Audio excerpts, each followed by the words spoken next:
जी का खालसा वाहिगुरू जी की फतेह। मैं ਤੁਹਾਡੀ ਹੋਸਟ ਪ੍ਰੀਤ ਕੌਰ ਨਿਊਜ਼ ਟੀਵੀ 84 ਦੇ ਨਾਲ ਵੀਰ। ਜਿਵੇਂ ਤੁਸੀਂ ਜਾਣਦੇ ਹੋ ਕਿ ਭਾਰਤ ਵਿੱਚ ਪਾਰਲੀਮੈਂਟ ਚੋਣਾਂ ਦਾ ਅਮਲ ਪੂਰਾ ਹੋ ਚੁੱਕਿਆ ਹੈ ਤੇ ਹੁਣ ਨਤੀਜਿਆਂ ਦਾ ਇੰਤਜ਼ਾਰ ਹੈ।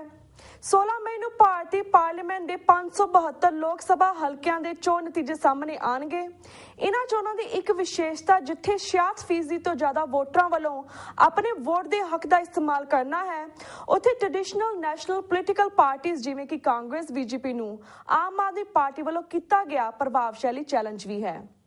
ਭ੍ਰਿਸ਼ਟਾਚਾਰ ਦੇ ਮੁੱਦੇ ਨੂੰ ਆਧਾਰ ਬਣਾ ਕੇ ਅਰਵਿੰਦ ਕੇਜਰੀਵਾਲ ਦੀ ਆਮ ਆਦਮੀ ਪਾਰਟੀ ਨੇ ਇਹਨਾਂ ਰਾਸ਼ਟਰੀ ਪਾਰਟੀਆਂ ਨੂੰ ਕੰਬਣੀ ਛੇੜੀ ਹੋਈ ਹੈ।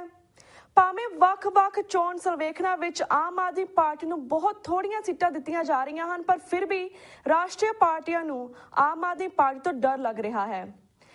ਅਰਵਿੰਦ ਕੇਜਰੀਵਾਲ ਨੇ ਬਨਾਰਸ ਦੀ ਸੀਟ ਤੋਂ ਸਿੱਧੇ ਤੌਰ ਤੇ ਬੀਜੇਪੀ ਦੇ ਪ੍ਰਧਾਨ ਮੰਤਰੀ ਪਦ ਦੇ ਉਮੀਦਵਾਰ ਨਰਿੰਦਰ ਮੋਦੀ ਨੂੰ ਚੁਣੌਤੀ ਦਿੱਤੀ ਹੈ। ਚੋਣ ਸਰਵੇਖਣਾਂ ਚੋਂ ਇੱਕ ਗੱਲ ਜ਼ਾਹਰਾ ਤੌਰ ਤੇ ਸਾਹਮਣੇ ਆਉਂਦੀ ਹੈ ਕਿ ਪੰਜਾਬ ਦੇ 13 ਪਾਰਲੀਮੈਂਟ ਹਲਕਿਆਂ ਵਿੱਚ ਆਮ ਆਦਮੀ ਪਾਰਟੀ ਨੇ ਸਖਤ ਟੱਕਰ ਦਿੱਤੀ ਹੈ। ਇੱਕ ਅੰਦਾਜ਼ੇ ਮੁਤਾਬਕ ਆਮ ਆਦਮੀ ਪਾਰਟੀ ਨੂੰ ਪੰਜਾਬ ਵਿੱਚ 20% ਦੇ ਕਰੀਬ ਵੋਟਾਂ ਮਿਲਣ ਦੀ ਸੰਭਾਵਨਾ ਹੈ। ਵਿਊਅਰਸ, ਅੱਜ ਅਸੀਂ ਤੁਹਾਨੂੰ ਜਿਸ ਸ਼ਖਸੀਅਤ ਨਾਲ ਮਿਲਾਉਣ ਜਾ ਰਹੇ ਹਾਂ ਉਹਨਾਂ ਦਾ ਨਾਮ ਹੈ ਸਰਦਾਰ ਸੁੱਚਾ ਸਿੰਘ ਛੋਟੇਪੁਰ ਅਤੇ ਉਹ ਗੁਰਦਾਸਪੁਰ ਹਲਕੇ ਤੋਂ ਆਮ ਆਦਮੀ ਪਾਰਟੀ ਦੇ ਉਮੀਦਵਾਰ ਹਨ, ਜਿਨ੍ਹਾਂ ਦੇ ਜਿੱਤਣ ਦੀਆਂ ਕਾਫੀ ਸੰਭਾਵਨਾਵਾਂ ਹਨ। ਸਰਦਾਰ ਛੋਟੇਪੁਰ ਬਨਾਰਸ ਹਲਕੇ ਵਿੱਚ ਅਰਵਿੰਦ ਕੇਜਰੀਵਾਲ ਲਈ ਲੌਬੀ ਕਰਨ ਵੀ ਗਏ ਸਨ ਤੇ ਕੱਲ ਹੀ ਵਾਪਿਸ ਪਰਤੇ ਹਨ ਤੇ ਅੱਜ ਉਹ ਸਾਡੇ ਟੀਵੀ 84 ਦੇ ਦਰਸ਼ਕਾਂ ਦੇ ਰੂਬਰੂ ਹੋਣ ਲਈ ਸਾਡੇ ਨਾਲ ਲਾਈਨ ਤੇ ਜੁੜ ਚੁੱਕੇ ਨੇ ਸਰਦਾਰ ਸੁੱਚਾ ਸਿੰਘ ਛੋਟੇਪੁਰ ਫਰਮ ਗੁਰਦਾਸਪੁਰ। ਜੀ ਵੀਰ ਜੀ, ਵਾਹਿਗੁਰੂ ਜੀ ਕਾ ਖਾਲਸਾ ਵਾਹਿਗੁਰੂ ਜੀ ਕੀ ਫਤਿਹ। ਵਾਹਿਗੁਰੂ ਜੀ ਕੀ ਫਤਿਹ ਜੀ, ਵਾਹਿਗੁਰੂ ਜੀ ਕਾ ਖਾਲਸਾ ਵਾਹਿਗੁਰੂ ਜੀ ਕੀ ਫਤਿਹ ਜੀ। ਵੀਰ ਜੀ, ਅੱਜ ਸਭ ਤੋਂ ਪਹਿਲਾਂ ਇਹ ਦੱਸੋ ਕਿ ਗੁਰਦਾਸਪੁਰ ਹਲਕੇ ਵਿੱਚ ਤੁਹਾਡਾ ਉਮੀਦਵਾਰ ਵਜੋਂ ਤਜਰਬਾ ਕਿਵੇਂ ਰਿਹਾ? ਗੁਰਦਾਸਪੁਰ ਜੀ ਗੁਰਦਾਸਪੁਰ ਚ ਬਹੁਤ ਵਧੀਆ ਤਜਰਬਾ ਜੀ। ਇੱਕ ਤਾਂ ਸਾਡੀ ਪਾਰਟੀ ਨਵੀਂ ਸੀਗੀ, ਇੱਕ ਲੋਕ ਪੁਰਾਣੀਆਂ ਪਾਰਟੀਆਂ ਤੋਂ ਫੈਡਅਪ ਸੀ, ਲੋਕਾਂ ਦੇ ਕੋਲ ਕੋਈ ਆਪਸ਼ਨ ਨਹੀਂ ਸੀਗੀ। ਔਰ ਇੱਕ ਮੈਨੂੰ ਵੀ ਲੰਬਾ ਸਮਾਂ ਹੋ ਗਿਆ ਸੀ ਲੋਕਾਂ ਦੇ ਵਿੱਚ ਵਿਚਰਦਿਆਂ, ਲੋਕਾਂ ਦੇ ਦੁੱਖ ਸੁੱਖ ਦਾ ਭਾਈਵਾਲ ਬਣ ਰਿਹਾ। ਆਪਣੀ ਛਵੀ ਪਰਮਾਤਮਾ ਤੋਂ ਡਰ ਕੇ ਕਿੰਨਾ ਕਿ ਠੀਕ ਠਾਕ ਰੱਖ ਕੇ ਮੈਂ ਲੰਬਾ ਸਮਾਂ ਵਿਚਰਿਆ। ਇਸ ਕਰਕੇ ਮੈਨੂੰ ਇਲੈਕਸ਼ਨ ਦੇ ਵਿੱਚ ਕੋਈ ਬਹੁਤ ਤਕਲੀਫ ਨਹੀਂ ਹੋਈ। ਲੋਕਾਂ ਨੇ ਮੈਨੂੰ ਬਹੁਤ ਸਤਿਕਾਰ ਨਾਲ ਐਕਸੈਪਟ ਕੀਤਾ, ਪਾਰਟੀ ਨੂੰ ਵੀ ਤੇ ਮੇਰੀ ਕੈਂਡੀਡੇਟਰ ਨੂੰ ਜੀ। ਔਰ ਮੈਨੂੰ ਸਾਰੇ ਜ਼ਿਲ੍ਹੇ ਵਿੱਚ ਵਿਚਰਦਿਆਂ ਕੋਈ ਬਹੁਤ ਤਕਲੀਫ ਨਹੀਂ ਹੋਈ। ਲੋਕਾਂ ਨੇ ਖਾਸ ਤੌਰ ਤੇ ਯੂਥ ਨੇ, ਇੰਟੈਲੈਕਚੁਅਲ ਨੇ, ਜਨਤਾ ਨੇ, ਜਿੰਨੇ ਸੂਝਵਾਨ ਲੋਕ ਨੇ ਉਹਨਾਂ ਨੇ ਬਹੁਤ ਜਲਦੀ ਮੇਰੀ ਕੈਂਡੀਡੇਟਰ ਨੂੰ ਪਿਕ ਕੀਤਾ ਔਰ ਪਾਰਟੀ ਦੀ ਬਹੁਤ ਮਦਦ ਕੀਤੀ ਹੈ।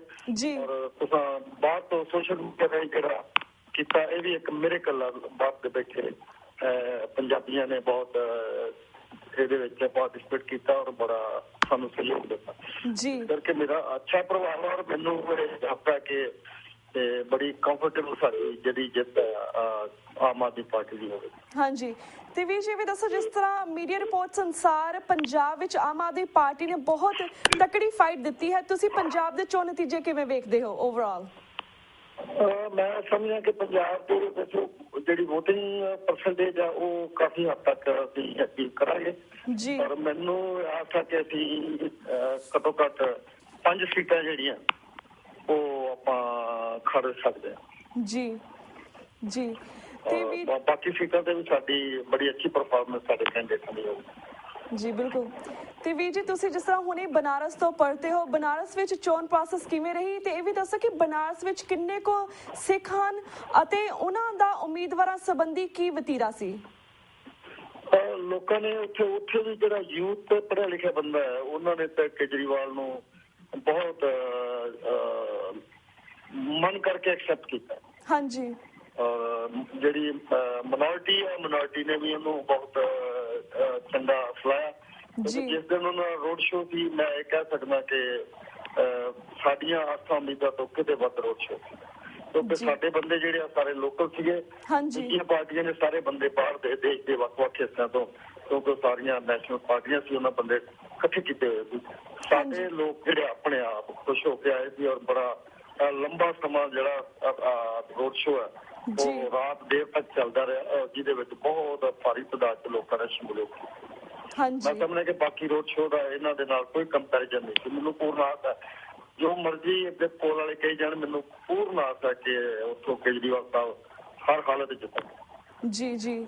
ਤੇ ਵੀਰ ਜੀ ਹੋਰ ਸਵਾਲ ਜਵਾਬ ਕਰਨ ਤੋਂ ਪਹਿਲਾਂ ਅਸੀਂ ਇਹ ਵੀ ਜਾਣਨਾ ਚਾਹਾਂਗੇ ਜਿਸ ਤਰ੍ਹਾਂ ਭਾਰਤ ਵਿੱਚ ਚੋਣ ਨਤੀਜਿਆਂ ਤੋਂ ਬਾਅਦ ਤੁਸੀਂ ਕੀ ਸੀ ਉੱਭਰਦਾ ਵੇਖਦੇ ਹੋ? ਇਹ ਤਾਂ ਹੁਣ ਬਾਕੀ ਸਾਰੇ ਚੋਣ ਨਤੀਜਿਆਂ ਤੋਂ ਬਾਅਦ ਹੀ ਸਾਰੀ ਬਣੂਗੀ ਰੂਪਰੇਖਾ ਵੀ ਸਾਰੀ ਕੀ ਦੇਖਦਾ ਮੈਂ ਸਮਝਦਾ ਵੀ ਇੱਕ ਤੀਜੀ ਧਿਰ ਜਿਹੜੀ ਹੈ ਸ਼ਾਰਟ ਟਾਈਮ ਦੇ ਵਿੱਚ ਉਹ ਜਿਹੜੀ ਆ ਦੇਸ਼ ਦੇ ਵਿੱਚ ਉੱਭਰ ਕੇ ਸਾਹਮਣੇ ਆਈ ਹੈ। ਕੋਈ ਦੋ ਰਹਿਵਾਂ ਨਹੀਂ ਸੀਟਾਂ ਕਿੰਨੀਆਂ ਖੜਦੇ ਆ ਇਹ ਕੋਲ ਜਿਹੜੀ ਇਹ ਤਾਂ ਸਿਰਫ ਇਸ ਵੇਲੇ ਮੇਰੇ ਖਿਆਲ ਨਾਲ ਜਿਹੜੇ ਸੱਤਾ ਬਾਜ਼ਾਰ ਵਾਲੇ ਆ ਉਹਨਾਂ ਨੇ ਆਪਣੀ ਕਮਾਈ ਕਰਨ ਵਾਸਤੇ ਸਾਰੀਆਂ ਕੀਤੇ ਹੋਏ ਸਾਰੇ ਚੈਨਲਾਂ ਤੇ ਇੱਕੋ ਜਿਹੀਆਂ ਖਬਰਾਂ ਆ ਰਹੀਆਂ ਨੇ ਪਰ ਰਿਜ਼ਲਟ ਜਿਹੜੇ ਆ ਬਿਲਕੁਲ ਡਿਫਰੈਂਟ ਆਉਣਗੇ। ਤੁਸੀਂ ਦੇਖੋਗੇ ਕਿ ਜਿਉਂ ਗਿਣਤੀ ਦਾ ਟਾਈਮ ਲੱਗ ਆਉਂਦਾ ਜਾਊਗਾ ਇਹ ਇੱਕ ਪੋਲਾਂ ਦੇ ਵੀ ਰਿਜ਼ਲਟ ਜਿਹੜੇ ਬਦਲੇ ਜਾਣਗੇ। ਹਾਂਜੀ ਜੀ ਤੇ ਵੀਰ ਜੀ ਜਿਸ ਤਰ੍ਹਾਂ ਇਹ ਵੀ ਰਿਪੋਰਟਸ ਆਈਆਂ ਹਨ ਕਿ ਭਾਰਤ ਭਰ ਵਿੱਚ ਚੋਣਾਂ ਦੌਰਾਨ ਜਿੰਨੀ ਡਰੱਗਸ ਫੜੀ ਗਈ ਉਸ ਚੋਂ ਸਭ ਤੋਂ ਜ਼ਿਆਦਾ ਪੰਜਾਬ ਵਿੱਚ ਫੜੀ ਗਈ ਹੈ। ਰੂਲਿੰਗ ਪਾਰਟੀ ਵੱਲੋਂ ਇਹਨਾਂ ਚੋਣਾਂ ਦੌਰਾਨ ਪੈਸੇ ਅਤੇ ਹੋਰ ਨਸ਼ੇ ਦਾ ਇਸਤੇਮਾਲ ਕਿੰਨਾ ਕੀਤਾ ਗਿਆ?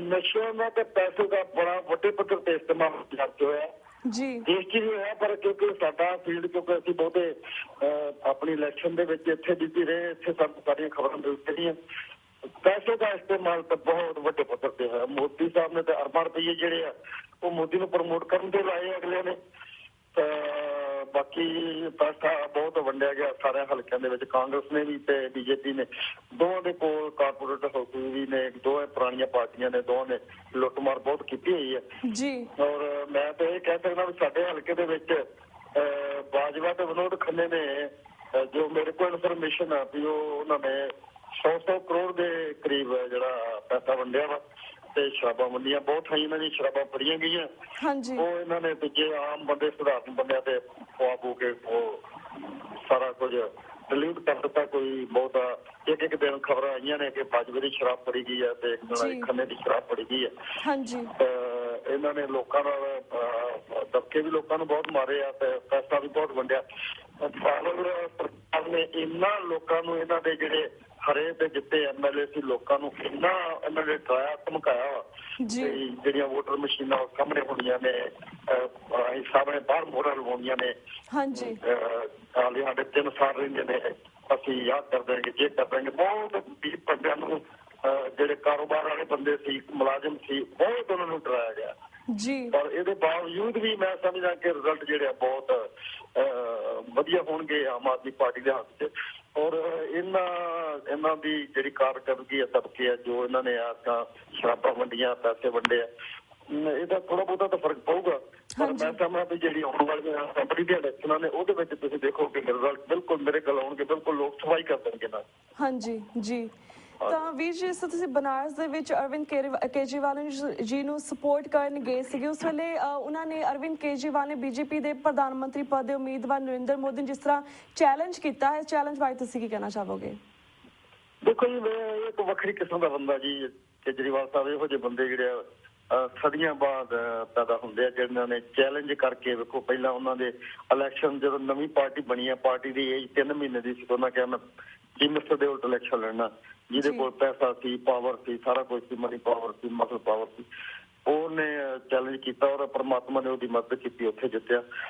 ਅੰਬਾਨੀ ਅਡਾਨੀ ਹੋਣਾ ਦੇ ਉਲਟ ਜਿਸ ਤਰ੍ਹਾਂ ਕੇਸ ਉਹਨੇ ਰਜਿਸਟਰ ਕੀਤਾ ਬਹੁਤ ਮੇਰੇ ਗੱਲ ਸੀਗੀ ਔਰ ਮੋਦੀ ਵਰਗੇ ਬੰਦੇ ਨੂੰ ਚੈਲੰਜ ਕਰਨਾ ਜਿਹਦੇ ਮਗਰ ਆਰਐਸਐਸ ਤੇ ਬੀਜੇਪੀ ਜਿੰਨੀ ਲਾਬੀ ਆ ਉਹ ਸਾਰਾ ਕੁਝ ਉਹਨਾਂ ਨੇ ਦਾਅ ਲਾਇਆ ਹੋਇਆ ਤੇ ਇਹਦੇ ਨਾਲ ਉਹਦੀ ਦੇਸ਼ ਦੇ ਲੋਕਾਂ ਦਾ ਉਹਦੇ ਤੇ ਵਿਸ਼ਵਾਸ ਵੱਜਾ ਕਿਉਂਕਿ ਭ੍ਰਿਸ਼ਟਾਚਾਰ ਇਸ ਪੱਧਰ ਤੱਕ ਪਹੁੰਚ ਚੁੱਕਾ ਵਾ ਤੇ ਇਹਨੂੰ ਕੇਜਰੀਵਾਲ ਵਰਗਾ ਬੰਦਾ ਹੀ ਜਿਹੜਾ ਇਹ ਪਾ ਸਕਦਾ ਆਮ ਬੰਦਾ ਜਿਹੜਾ ਨਾ ਸਧਾਰਨ ਬੰਦਾ ਜਿਹੜਾ ਉਹ ਏਡੀ ਵੱਡੀ ਲੜਾਈ ਜਿਹੜੀ ਆ ਉਹ ਲੜ ਕੇ ਉਹਦੇ ਚ ਕਾਮਯਾਬੀ ਨਹੀਂ ਲੈ ਸਕਦਾ ਜਿਹੋ ਜਿਹਾ ਬੰਦਾ ਲੈ ਸਕਦਾ ਜਿਹੜਾ ਵੱਡੇ ਫੈਸਲੇ ਕਰਦਾ ਚੈਲੰਜ ਕਰਦਾ ਤੇ ਰਿਸਕ ਲੈਂਦਾ ਕਿਉਂਕਿ ਇਸ ਪੱਧਰ ਤੇ ਭ੍ਰਿਸ਼ਟਾਚਾਰ ਨੂੰ ਸਮਾਪਤ ਕਰਨ ਵਾਸਤੇ ਦਲੇਰ ਤੇ ਦਿਲ ਇਰਾਦੇ ਵਾਲੇ ਬੰਦੇ ਦੀ ਲੋੜ ਸੀ ਉਹ ਕੇਜਰੀਵਾਲ ਜੀ ਬਿਲਕੁਲ।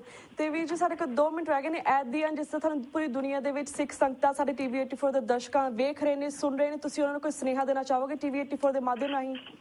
ਵੇਖੋ ਸਿੱਖ ਦਰਸ਼ਕਾਂ ਨੂੰ ਜਾਂ ਬਾਹਰ ਬੈਠੇ ਚੰਗੇ ਜਿਹੜੇ ਦੇਸ਼ ਨਾਲ ਪਿਆਰ ਕਰਨ ਵਾਲੇ ਜਿਨ੍ਹਾਂ ਦਾ ਲੋਕਾਂ ਦਾ ਨੈਸ਼ਨਲ ਕਰੈਕਟਰ ਤਾਂ ਮੈਂ ਹੀ ਬੇਨਤੀ ਕਰਾਂਗਾ ਜੀ ਤੇ ਚੰਗੇ ਬੰਦੇ ਜਿਹੜੇ ਕਦੀ ਕਦੀ ਮਿਲਦੇ ਆ ਦੇਸ਼ 'ਚ ਮੈਂ ਸਮਝਦਾ ਕਿ ਲਾਲ ਬਹਾਦਰ ਸ਼ਾਸਤਰੀ ਤੋਂ ਬਾਅਦ ਜਾਂ ਜੈ ਪ੍ਰਕਾਸ਼ ਨਰਾਇਣ ਤੋਂ ਬਾਅਦ ਤੀਜਾ ਬੰਦਾ ਦੇਸ਼ 'ਚ ਇਹੋ ਜਿਹਾ ਆਇਆ ਦੇਸ਼ ਦੀ ਆਜ਼ਾਦੀ ਤੋਂ ਬਾਅਦ, ਜਿਹਦੇ ਮਨ ਵਿੱਚ ਸਾਰੀਆਂ ਕੌਮਾਂ ਵਾਸਤੇ ਪਿਆਰ ਆ, ਜਿਹਦੇ ਵਿੱਚ ਇਨਸਾਨੀਅਤ ਆ, ਜਿਹੜਾ ਦੇਸ਼ ਨੂੰ ਇੱਕ ਸਦੀ ਅੱਗੇ ਲਿਜਾਣਾ ਚਾਹੁੰਦਾ, ਜਿਹਦਾ ਕੋਈ ਨੈਸ਼ਨਲ ਕਰੈਕਟਰ ਆ, ਉਹ ਕੇਜਰੀਵਾਲ ਹੈ। ਤੇ ਕੇਜਰੀਵਾਲ ਨੇ ਮਿਨੋਰਿਟੀ ਵਾਸਤੇ ਦੇਖੋ ਜੋ ਮੈਂ ਸਮਝਦਾ ਵੀ ਜੋ ਸਿੱਖਾਂ ਵਾਸਤੇ ਇਹਨੇ ਦਿੱਲੀ 'ਚ ਜੋ ਸਿੱਖਾਂ ਦੀ ਕਤਲੋਗਾਰਤ ਹੋਈ ਸੀ, ਉਹਦੇ 'ਚ ਕੌਮ ਨੂੰ ਇਨਸਾਫ ਮਿਲਿਆ। ਨਾ ਬਾਦਲ ਨੇ ਇਨਸਾਫ ਦਵਾਇਆ, ਨਾ ਉਹਦੀ ਭਾਈਵਾਲ ਪਾਰਟੀ BJP ਨੇ ਦਵਾਇਆ, ਤੇ ਕਾਂਗਰਸ ਨੇ ਦਵਾਉਣਾ ਕੀਤੀ, ਉਹਨੇ ਸਾਰਾ ਕੁਝ ਕੀਤਾ ਸੀ।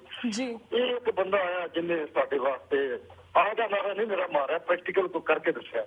ਕਿਉਂਕਿ ਸਿੱਖਾਂ ਦਾ ਸੁਭਾਅ ਹੈ ਕਿ ਅਸੀਂ ਹਮੇਸ਼ਾ ਜਿਸ ਬੰਦੇ ਨੇ ਵੀ ਸਾਡੇ ਵਾਸਤੇ ਔਖੇ ਸਮੇਂ ਤੇ ਕੋਈ 4 ਅੱਖਰ ਕਹੇ ਆ ਜਾਂ ਸਾਡੇ ਵਾਸਤੇ ਕਿਸੇ ਨੇ ਆਹ ਦਾ ਨਾਰਾ ਮਾਰਿਆ, ਅਸੀਂ ਹਮੇਸ਼ਾ ਉਹਨੂੰ ਸਿਰ ਤੇ ਚੱਕ ਕੇ ਰੱਖਿਆ। ਮਲੇਰਕੋਟਲੇ ਵਾਲਿਆਂ ਨੇ ਗੁਰੂ ਸਾਹਿਬ ਦੇ ਬੱਚਿਆਂ ਦੀ ਸ਼ਹਾਦਤ ਵੇਲੇ ਆਹ ਦਾ ਨਾਰਾ ਮਾਰਿਆ ਸੀ, ਅਸੀਂ ਅੱਜ ਤੱਕ ਉਹਨਾਂ ਨੂੰ ਸਿਰ ਤੇ ਚੱਕ ਕੇ ਰੱਖਿਆ, ਉਹਨਾਂ ਦਾ ਸਤਿਕਾਰ ਕਰਦੇ ਹਾਂ। ਪਰ ਕੇਜਰੀਵਾਲ ਸਾਹਿਬ ਨੇ ਉਹਦੇ ਤੋਂ ਬਾਅਦ ਜਾ ਕੇ ਮੇਰਾ ਆਹ ਦਾ ਨਾਰਾ ਨਹੀਂ ਮਾਰਿਆ, ਕੁਝ ਕਰਕੇ ਵੀ ਦੱਸਿਆ। ਇਸ ਕਰਕੇ ਮੈਂ ਕੌਮ ਦੇ ਸਿਰ ਤੇ ਬਹੁਤ ਵੱਡਾ ਕਰਜ਼ਾ ਕੇਜਰੀਵਾਲ ਦਾ, ਇਹਨਾਂ ਨੂੰ ਲਾਉਣ ਦੀ ਕੋਸ਼ਿਸ਼ ਕਰਨੀ ਚਾਹੀਦੀ ਹੈ। ਮੈਂ ਤਾਂ ਉੱਥੇ ਵੀ ਇਹੀ ਲੋਕਾਂ ਨੂੰ ਕਿਹਾ ਸੀ ਕਿ ਇਸ ਬੰਦੇ ਨੇ ਆਪਣੇ ਵਾਸਤੇ ਬਹੁਤ ਕੁਝ ਕੀਤਾ, ਸਾਡੀ ਇਹਨੂੰ ਕੋਈ ਦੇਣ ਨਹੀਂ ਸਾਡੀ, ਸਾਡੇ ਸਿਰ ਸਥਾਨ ਆ ਤੇ ਸਾਨੂੰ ਉਹਦਾ ਸਥਾਨ ਲਾਉਣਾ ਚਾਹੀਦਾ।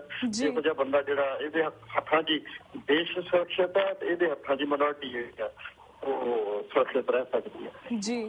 ਸਾਡਾ ਫਰਜ਼ ਬਣਦਾ ਕਿ ਸਾਰੇ ਉਹਦਾ ਸਾਥ ਦੇਈਏ। ਜੀ ਤੇ ਵੀਰ ਜੀ ਤੁਹਾਡਾ ਬਹੁਤ ਬਹੁਤ ਸ਼ੁਕਰੀਆ। ਬਾਹਰ ਬੈਠੇ ਸਿੱਖਾਂ ਨੂੰ ਵੀ, ਪੰਜਾਬੀਆਂ ਨੂੰ ਵੀ, ਔਰ ਚੰਗੇ ਹਿੰਦੁਸਤਾਨੀਆਂ ਨੂੰ ਮੇਰੀ ਇਹੀ ਅਪੀਲ ਹੈ ਕਿ ਇਹੋ ਜਿਹੇ ਬੰਦੇ ਕਦੀ ਆਉਂਦੇ ਆ ਔਰ ਇਹਨਾਂ ਦਾ ਸਾਥ ਦੇਣਾ। ਜੀ ਤੇ ਵੀਰ ਜੀ ਤੁਹਾਡਾ ਬਹੁਤ ਬਹੁਤ ਸ਼ੁਕਰੀਆ, ਤੁਸੀਂ ਆਪਣੇ ਵਿਚਾਰ ਸਾਂਝੇ ਕੀਤੇ। We wish you all the best. ਇਸ ਦੇ ਨਾਲ ਹੀ ਅਸੀਂ ਤੁਹਾਡੇ ਕੋਲ ਇਜਾਜ਼ਤ ਲੈਣੀ, ਕਿਉਂਕਿ ਸਾਡਾ ਹੁਣ ਵਕਤ ਬ੍ਰੇਕ ਵੱਲ ਜਾ ਰਿਹਾ ਜੀ। ਵਾਹਿਗੁਰੂ ਜੀ ਕਾ ਖਾਲਸਾ, ਵਾਹਿਗੁਰੂ ਜੀ ਕੀ ਫਤਿਹ। ਬਹੁਤ ਮਿਹਰਬਾਨੀ, ਥੈਂਕ ਯੂ। Viewers, वक्त हो गया एक छोटे से ब्रेक था। Keep watching News TV 84 the now. We'll be right back after a short break.